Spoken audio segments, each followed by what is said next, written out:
news. The chargé d'affaires at the Embassy of the United States of America in Morocco, David Green, paid a visit yesterday to the construction site of the Institute for Training in the Professions of Health and Action Social of Oujda, carried out with the support of the Sharaka Fund within the framework of the Compact II cooperation program financed by the American government. This visit was an opportunity to inquire about the progress of the construction works of the Institute of Oujda. Supported by the Office for Vocational Training and Work Promotion, this project is part of the implementation of the High Royal Guidelines for the establishment of a new generation of vet actively involving the private sector. Mrs. Mizai Shadui, educator and civil society leader in the city of Oujda, tells us more about the visit of Mr. David Green. Mr. David Green's visit to Oujda indeed brought a lot of positive impact and a lot of positive energy to the place. Again, we've had a meeting with him where he indeed showed great passion towards the need to develop the region, especially Oujda, and the need to better invest in the youth of the region. Again, I've had the chance to personally talk to Mr. Green and to show him the great work that our young people are doing around here. And he's been really, really impressed by the amazing work the young people in Oujda do, and then the great amount of energy they have, and the way they just really are inspirational in terms of wanting to do better and be better and contribute to the life of and the betterment of the life in the city of Oujda.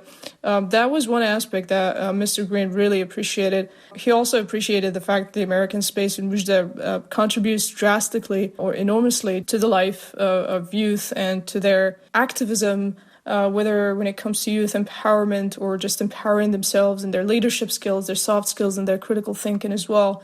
As a coordinator and as a constant volunteer at the American Space, it is our absolute pleasure to receive such a feedback from Mr. David Green. It only shows that our work within the space is really worth it, and that really what we do is, in fact, showing the fruits of our labor and just showing that what we have invested, the time that we invested and the effort that we invested in our young people is really bringing some very fruitful outcomes.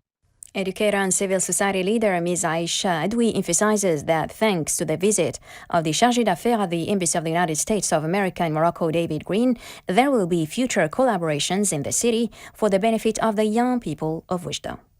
Thanks to this visit, there are a lot of opportunities that will come around, and also there are collaborations that will see the light. And I am certain that this visit has a lot of meaning, especially that, the Moroccan-U.S. friendship dates back to 200 years, and then we have really strong bonds, and it's quite beautiful to see that we are constantly collaborating and working together for the betterment of our societies. And I wish that there would be further collaboration, especially in the region of Oujda. And I hope that Oujda becomes the city that it should be, and that it no longer is an isolated island on the northern east of Morocco. I wish that one day we'll have enough resources and enough progress to become a leading city in the region and also in Morocco, and to contribute quite drastically to the economy and to the life in Morocco in general. Also in the news, the British Chamber of Commerce for Morocco is organizing this afternoon at 5:30 p.m. a webinar themed Post-Brexit 1 year later first assessment. More with Mr. Stephen Orr,